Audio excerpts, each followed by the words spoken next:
Hello, and welcome to the collapse experiment. Why I should never go back to the town you're from. So, I know I've touched on this subject before, but I want to focus on the whole idea of leaving where you came from. Or perhaps you already did and you've been living somewhere for a while. It's not working out for you. But let's just say, in my example, you grew up and lived in the same place 40 years. 40 years I lived in Kalamazoo. Now, there was a time period I was 35? I want to say it was when I was 35. I took this trip to Seattle. It was a business trip. I was there for a week. I wrote a book about it if you want to learn more, called Golden. And it had to do with this TV project where me and this group were developing this TV show, and the guy who was in charge of it, he was going to pitch it to Netflix. That's not the part of the story that's important. The part of the story for this video is that I kind of sort of didn't turn off Tinder when I was over there. And I hadn't thought about how Tinder takes your location and finds the people around you to try to match you up with. When you go out of town, unless you're moving permanently, it's kind of a good idea to do that. So I have this Tinder app, and keep in mind, I had it on my phone. Had no luck with it when I first put it on my phone, made the profile, and saw an awful lot of familiar faces on Tinder when I was in Kalamazoo. No matches. Fine by me. I know where I stand. Thanks for not wasting my time. But then I go to Seattle, and I'm not kidding you, every day I wasn't getting a match. I was getting, I can't remember the name of it. It was like a pushed like, where you could see somebody's profile and you could swipe on it, or for a certain amount of money, you could basically send that person a message saying, hey, Tinder will say, hey, this person swiped on you. Are you interested? I had never seen this before. I didn't even know it was a thing on Tinder, honestly, until I went to Seattle. I didn't change my profile. It was the same photos and everything that I had on there when I first put it on there. But now all of a sudden I'm in this other city on the other side of the country, and I don't know, it's like my whole social status changed at that point. Keep in mind, Seattle, it's like this really woke lefty city. Honestly, I didn't really care for it.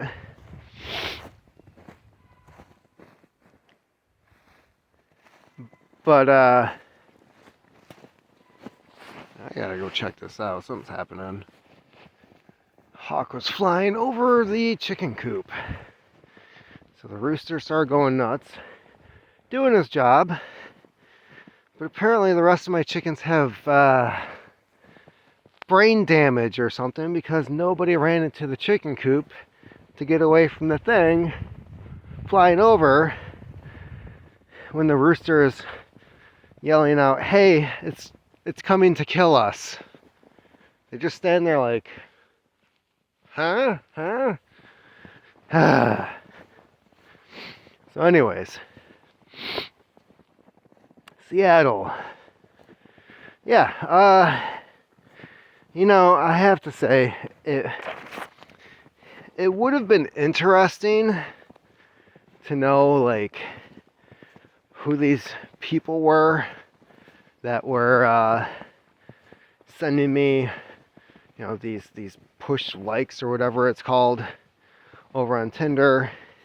Because I'm like, this is new. Like, who would do this? Who has the money to do this? Like, I sure as hell was not going to, as a guy, like, you are wasting your money if you were to send a pushed like to a woman on Tinder. Because odds are she's going to look at your profile. And unless you are somebody that she just wants to have over the weekend, which is fairly common, then she's going to look at you as, like, as a mating option. She's just going to say, I can do better. So when I'm in Seattle and I'm seeing this, my thought was, who would do this? And it was seriously like every day, somebody different was sending me one of these messages. I think there might have been one day where I got 2 messages. And I had to start writing these.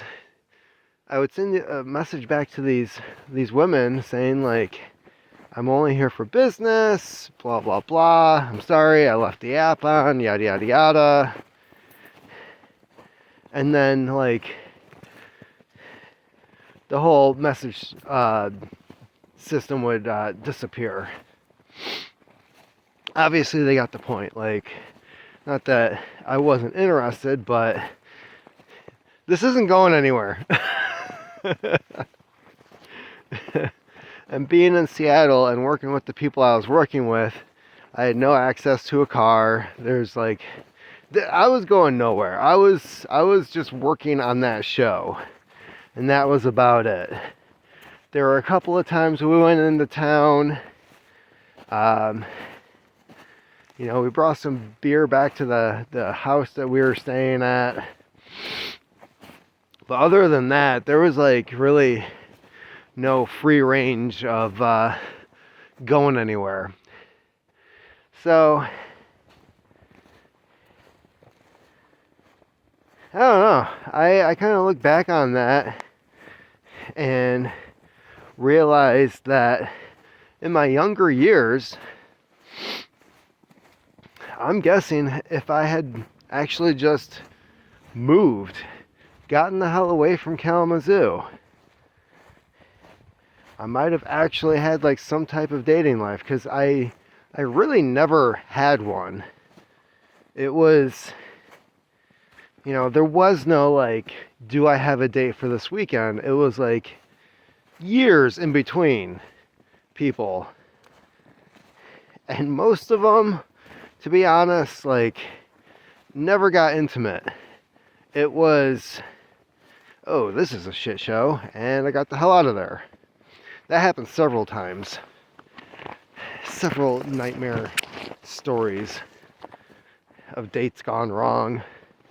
Or there's one girl I was seeing for, I think I saw her for like 2 weeks, and she wouldn't shut up about her ex, who was a meth addict. And I'm like, oh, this is the guy you can't get over? This is a bad idea.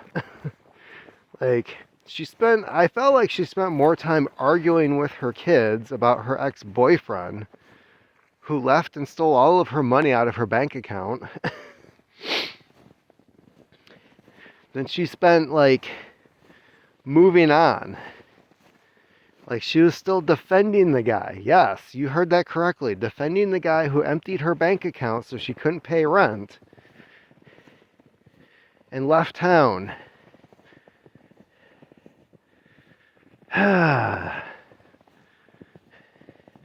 Oh yeah, they'll mourn the Chad that leaves.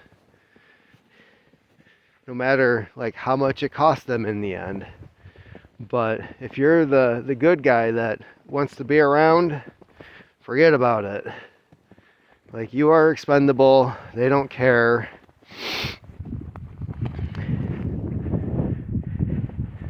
And you might as well just move on. Because at this point, here's the weird thing with women. It seems like these days the majority of women, like, they don't really grow up or mature until the clock is ticking or the clock has run out. And then it's like, oh shit, that thing I should have done years ago, like finding a man who I can love and have him support me, and you know, we appreciate each other and we live our lives together. Yeah, they want to do that when the good times are over. And then there's the few smart ones who early on snag a guy, and that is very rare these days. And they actually work on the marriage and realize what being, I don't know, a housewife is all about. I tried that route too. That didn't take. Which is also weird because my ex she grew up in a religious household. They went to church every Sunday. Went to the same church every Sunday. Grew up in a decent neighborhood. And still crazy.